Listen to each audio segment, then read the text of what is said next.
이렇게 밝아야 되죠. 여러분들 박수는 쳤는데 이 손과 발이 얼굴이 따로 움직이는 것 같아요. 한번 웃어 보시죠. 네. 세계에 이 3대 카메라 필름 회사가 있었습니다. 아마 여러분 기억하실지는 모르겠지만 가장 코닥이라는 회사가 있었고 또 지금으로 치면 한 148년의 역사를 가진 회사를 혹시 기억하시나요? 아그파라는 그 독일 회사가 있었습니다. 그리고 또 하나는 일본의 후지필름인데요.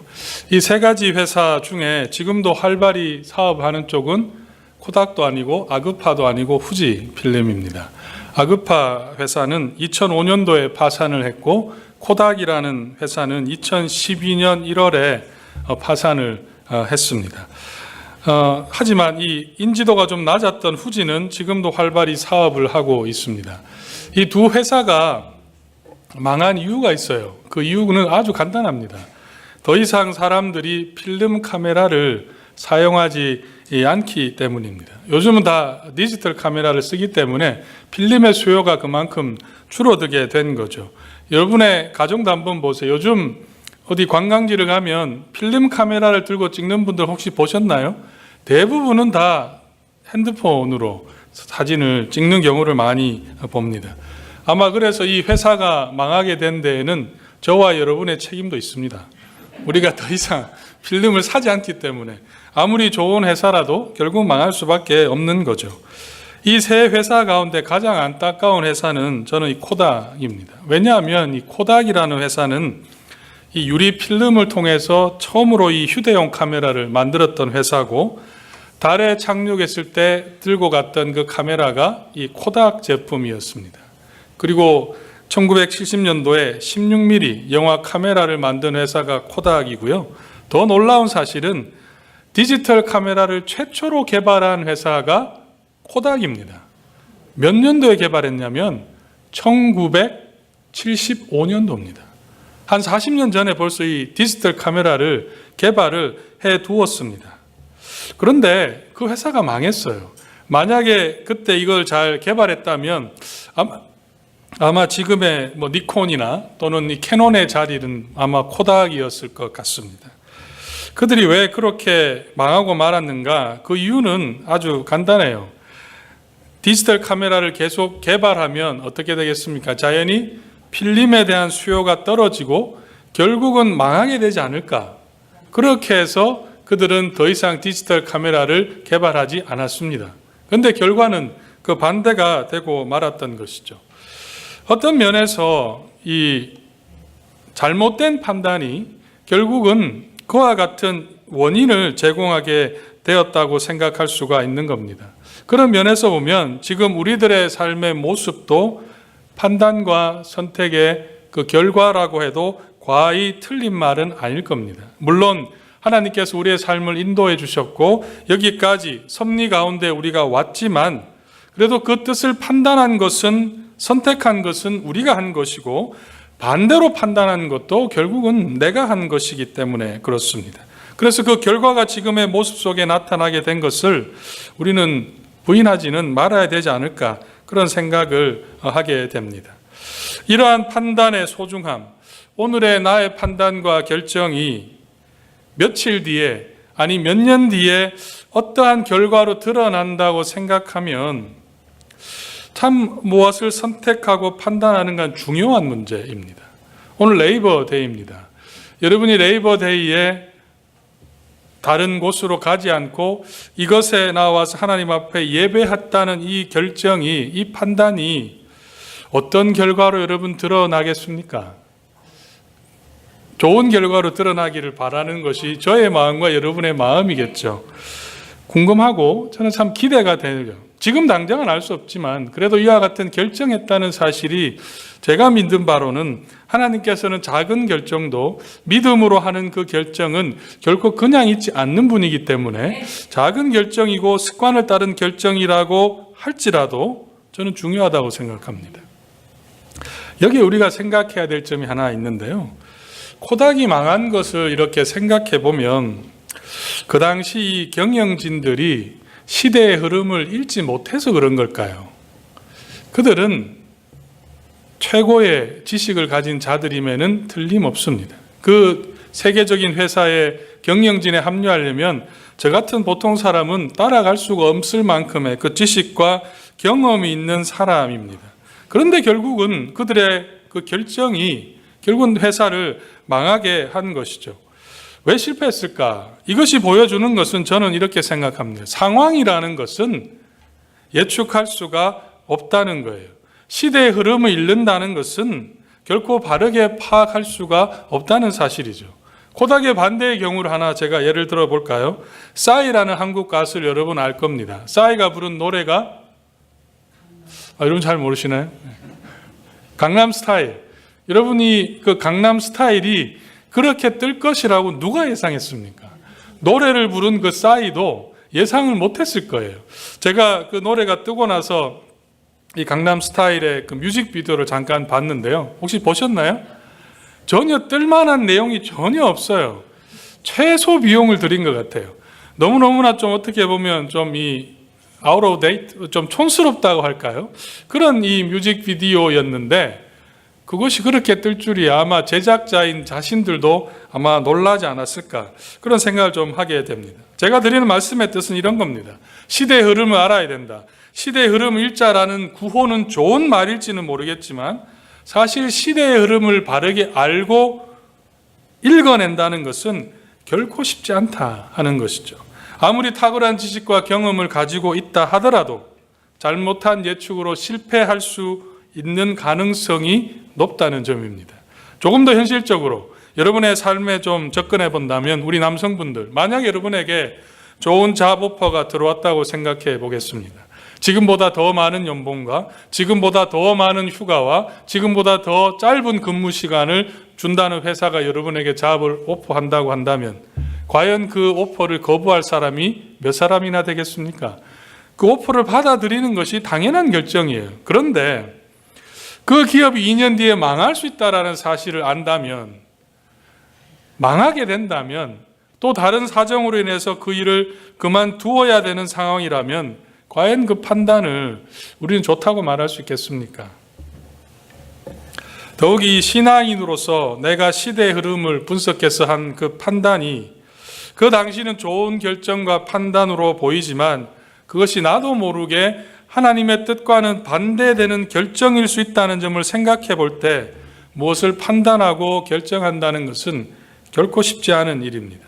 그렇다고 우리가 아무런 판단 없이 흘러가는 물처럼 따라 살아야 되겠습니까? 아니면 나의 모든 선택과 결정에 대한 책임을 지기 싫어서 다른 사람에게 그 선택에 합승하고 그 사람에게 모든 결정과 판단을 맡기면서 실패에 대해서 그 사람을 비난하고 남 탓하는 삶을 살아야 되겠습니까? 내일도 모레도 우리는 수많은 판단을 해야 되고 결정을 해야 되는 상황을 만나게 될 겁니다. 그 상황에 성도로서 하나님을 믿는 자로서 어떻게 결정을 해야 될까요? 오늘 우리가 읽은 이 말씀은 마태복음 12장 22절에서 30절 말씀입니다. 오늘 읽은 이 말씀의 스토리를 여러분 한번 읽어보셨는데 예수님께서 귀신이 들려 눈먼 사람을 말 못하는 고통 있는 사람을 고쳐주셨습니다. 오늘 그 고쳐주셨는데 사람들이 이렇게 반응했어요. 첫 번째 23절에 보시면 한번 같이 읽어볼까요? 시작. 무리가 다 놀라 이르되 이는 다윗의 자손이 아니냐.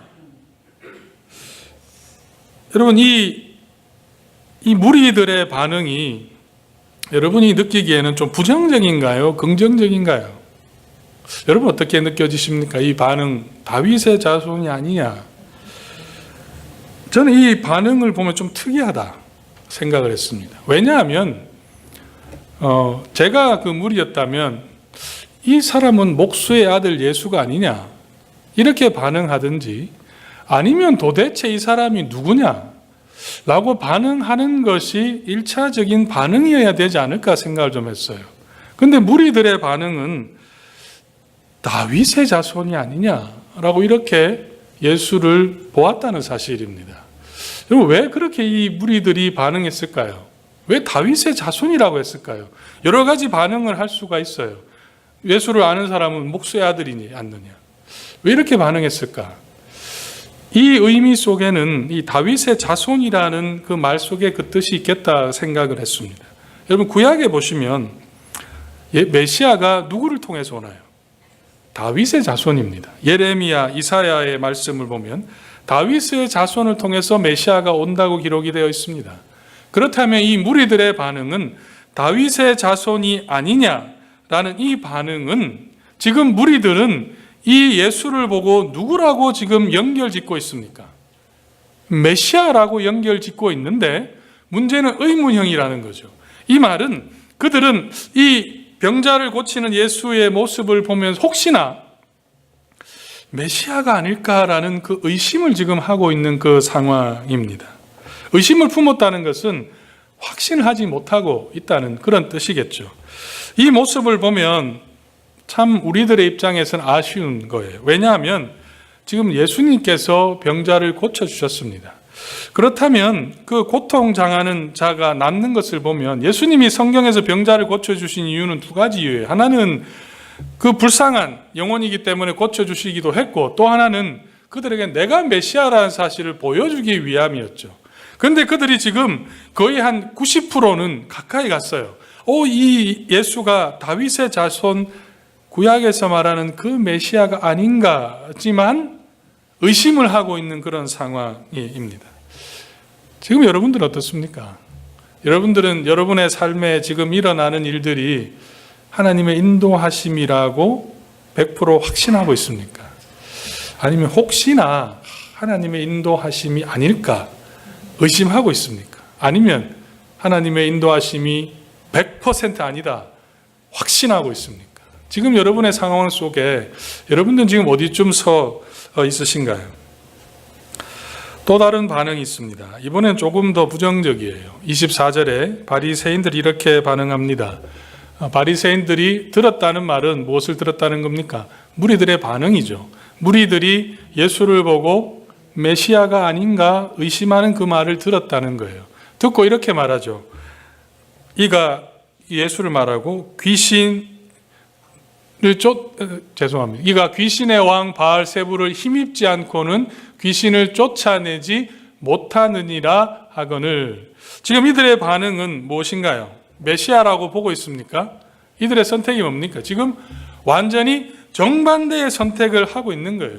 무리들이 혹시 메시아가 아닌가요? 하고 이런 반응을 하는데 거기다가 지금 완전히 소위 말하는 찬물을 끼얹어 버리는 겁니다. 그리고 아주 극단적인 이야기를 하고 있는 거예요.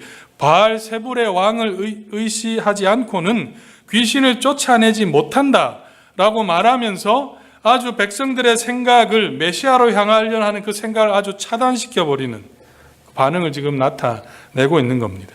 그러한 반응에 대해서 예수님께서는 25절 이하를 여러분 한번 성경을 빨리 한번 쭉 읽어보시면 요점은 이겁니다. 너희들이 지금 논리적인 모순에 빠져 있다는 거예요. 25절 이하 예수님 말씀을 정리하면 이렇게 정리할 수 있어요. 적들이 쳐들어오는 그 상황에 아군끼리 싸우면 어떻게 되겠느냐는 거예요. 지금 적들을 대항해서 싸워야 되는데 아군끼리 치고받고 싸우면 전쟁에 이길 수가 있느냐라고 그들의 논리적인 모순을 지적하고 있고, 그리고 27절에 또 이렇게 말하죠. 또 내가 바알세불을 힘입어 귀신을 쫓아내면 너희의 아들들은 누구를 힘입어 쫓아내느냐? 그러므로 그들이 너희의 재판관이 되리라. 이 말씀의 뜻은 하나님의 아들인 내가 귀신의 힘을 의지해서 귀신을 쫓아낸다면 하나님을 믿는 너희들의 제자들도 역시 귀신의 힘을 믿고 쫓아내는 것이 아니냐? 그래서 그것이 너희의 재판관이 된다는 거예요. 그들이 논리적인 모순에 빠져 있음을 지금 책망하고 있는 겁니다. 그리고 30절에서 이렇게 말씀하죠. 나와 함께 아니하는 자는 나를 반대하는 자요, 나와 함께 모으지 아니하는 자는 해치는 자디라. 지금 바리새인은 어디에 있습니까? 하나님과 함께 하지 않고 오히려 그 반대에 가 있다는 겁니다.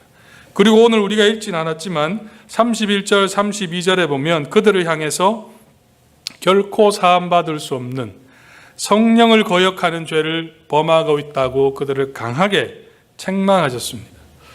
우리가 이 장면 속에서 우리가 주목해야 되는 사실은 왜 이렇게 이 바리새인들은 잘못된 판단을 하고 있는가라는 점을 우리는 좀 생각해야 됩니다.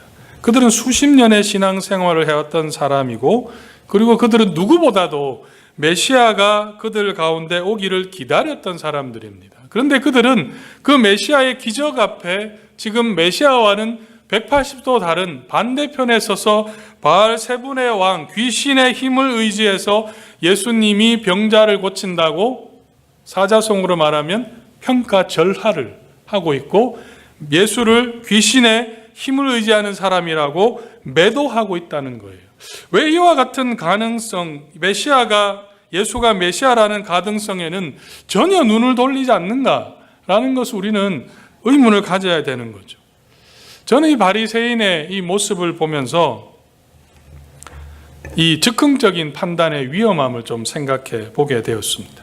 왜냐하면 바리새인들은 전혀 성경을 모르는 사람이 아니었습니다. 누구보다도 하나님에 대해서 잘 알았던 사람이었고, 또 메시아가 어떤 분인가에 대해서는 그곳에 있는 무리들과는 비교할 수 없을 만큼의 지식을 가졌던 사람이었습니다. 그리고 또한 종교적인 열심을 생각해 보면 누구보다도 메시아가 오기를 기대했던 사람들이죠. 또 이때가 바리새인들이 예수가 병자를 고친 사건을 처음 본 것은 아니었습니다. 우리가 읽었던 말씀의 바로 앞부분을 보면 예수님께서 안식일에 손 마른 사람을 고쳐준 기적이 나와요. 그리고 오늘 22절의 첫 구절이 이렇게 시작하죠. 그때에. 이 말을 우리가 조금 이 두 사건을 좀 연결시어 보면 그때라는 그 시간적인 의미는 앞부분과 좀 긴밀한 관계가 있는 것처럼 느껴집니다. 그렇게 우리가 판단해 볼 때는 병자를, 이 안식일에 손 마른 사람을 고쳐줄 때도 바리새인들이 있었고, 지금 이 자리에도 바리새인들이 있는 겁니다. 우리가 조금 더 이 사건이 연결된 사건으로 본다면 결국은 그 바리새인들이 그 바리새인이라고도 우리가 조금 생각해 볼 수 있는 여지가 있다는 것이죠. 그런데 누구보다도 지금 예수님의 기적을 보았던 자들이고 어하면 아로 알아듣는 사람들일 텐데, 당연히 메시아라고 생각하건 아니면 도대체 이 자가 누군가 좀 신중하게 살폈어야 되는 겁니다. 그런데 오히려 무리들의 그 반응이라 메시아가 아닐까라는 그 말을 듣자마자 그들은 예수가 귀신의 앞잡이라고 비난하고 조롱했습니다. 단칼에 그 가능성을 끊어버린 거죠. 메시아에 대한 그 희망을 덮어버린 것이고, 메시아라고 사람들이 말도 하지 못하게 입을 막아버린 겁니다. 너무 성급한 결정 아닙니까? 조금 더 생각하면, 그렇게 좋아했던 그 말씀을 조금만 더 찾아보았더라면 그런 결정을 할 수 있을까? 저는 이 부분을 보면서 이런 생각을 좀 하게 됩니다. 성도들은 신속하게 사는 사람들이 아니라 신중하게 사는 사람들이에요. 성도들은 눈앞에 보이는 것으로 결정하는 것이 아니라 조금 더 신중하게, 신속의 문제가 아니라 신중하게 무엇인가를 판단할 때 그것이 작은 결정이라 하더라도, 그것이 큰 영향력을 주는 것처럼 보이지 않는다고 하더라도 조금 더 생각해 보는 시간을 두어야 된다는 거예요. 그래서 시간이 주는 함정에 여러분 속아서는 안 됩니다. 제가 아마 여러분 아시는 것처럼 장인어른 가족들이 이번에 방문하고 화요일에 돌아갔습니다. 제가 그래도 한번 모처럼 사위로서 역할들을 좀 해보자 싶어서 다우전 아일랜드에 이제 가는 곳을 좀 가려고 했어요. 1000개의 섬이 있는 곳이죠. 거기에 가서 이제 거기는 각 섬마다 조그만 섬인데 별장을 지어놓고 그 중에 대표적인 섬의 이름 제가 모르겠지만 볼트라는 그 성이 있는 거예요. 그래서 한번 보여주고 싶어서 아주 긴 시간을 운전을 해서 갔습니다. 그리고 킹스턴에서 숙박을 하고 이제 아침에 볼트성을 가려면 이 배를 타고 가야 되거든요. 배편을 알아보려고 인포메이션 센터를 가니까 이 3개의 배가 있더라고요. 3개의 배가 이렇게 있는데 첫 번째 제가 있던 그 지역에서 출발하는 배는 제가 혹시 이것이 볼트 성을 가느냐 물어보니까 그쪽은 가지 않는다고 그래요. 나머지 있는 2가지의 가능성이 있었는데 이제 아침이다 보니까 조금 조급했습니다. 이거 안 가니까 다른 건 다 가겠지 생각을 하고 이제 자신감 있게 그 당시에 집으로 돌아오는 거리와 또 가격 대비 머리 많이 썼습니다. 제가 가격 대비 집으로 돌아오는 그 시간 다 계산을 해서 이것을 사야 되겠구나. 그 지역의 표를 딱 샀어요. 그리고 자신감 있게 차를 몰고 그곳에 가서 배를 탔습니다. 배를 탔는데 이제 섬을 이렇게 지나게 집들이 막 있더라고요. 1시간 끝났는데 아무래도 볼트 성이 안 가요. 이 배가 이상하다. 이런데 배가 이 도착지에 출발했던 지역에 돌아왔습니다. 그래서 제가 물어봤어요. 왜 이 배가 가지 않습니까? 물어보니 1시간짜리 배는 거기에 가지 않는다고 그래요. 이 사위로서의 체면이 말이 아니더라고요. 너무너무 죄송하고 그래서 어떻게 했느냐, 거기서 딱 내리니까 이 간판에 볼트 성을 딱 찍어놓은 간판이 있더라고요.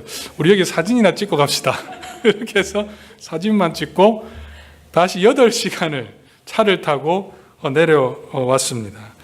우리 장인어른한테 사실 너무 미안하더라고요. 올해 83세인데 언제 다시 그곳에 또 오겠습니까? 제가 또 언제 그곳에 다시 가겠습니까? 제가 그때 생각할 때 조급하게 결정하면 정말 안 되는구나. 내가 시간이 주는 그 함정에 속았다. 조금 늦게 결정해도 조금 더 알아보아도 사실은 그것을 피할 수가 있었는데 딱 한 곳만 갑니다. 혹시 그곳에 가시면 저한테 물어보시면 제가 그 배 타는 곳을 알려드리겠습니다. 이게 지금 CD가 나가는 거라 제가 그 장소를 말하는 혹시나 또 지역에서 저에게 또 술을 하지 않을까 하는 그런 염려, 농담이지만 제가 뭐 그렇게 유명한 사람도 아니고 그죠?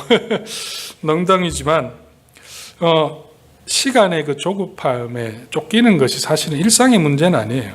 아브라함이 하나님의 그 말씀, 아들을 주겠다는 그 약속을 성급하게 판단하지 않고 기다렸다면 과연 이스마엘이 나왔겠습니까?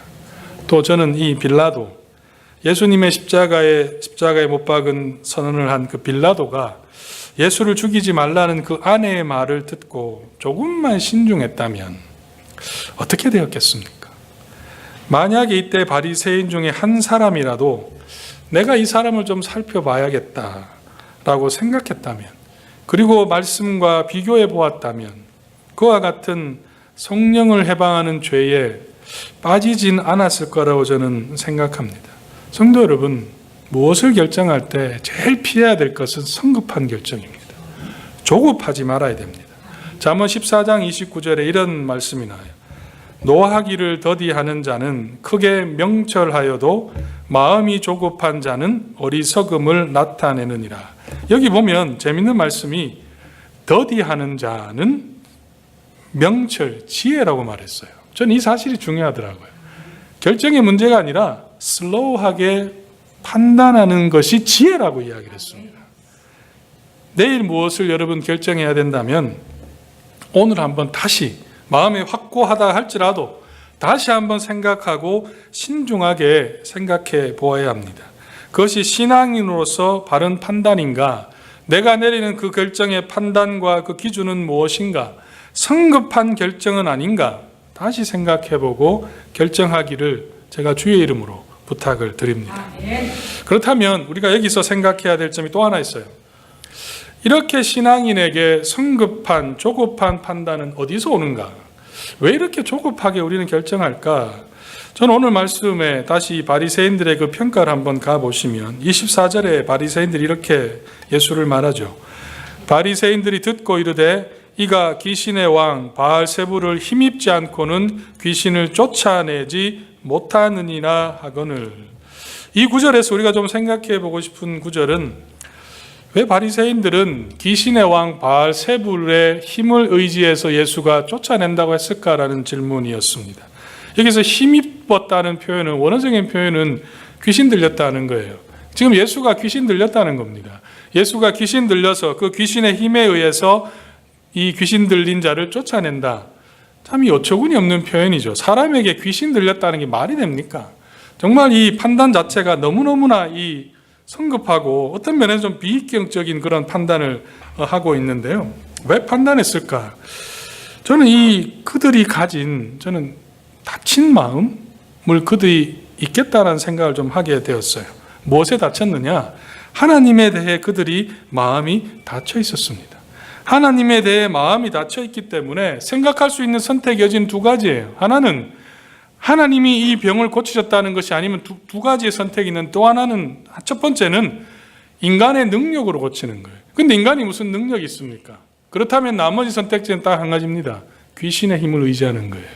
지금 이 바리새인들이 귀신의 왕 바알세불을 힘입어서 고친다고 했던 이유는 바리새인들의 입장에서는 하나님이 이 일을 하셨다는 그 선택 여지를 아예 관심을 두지 않았던 겁니다.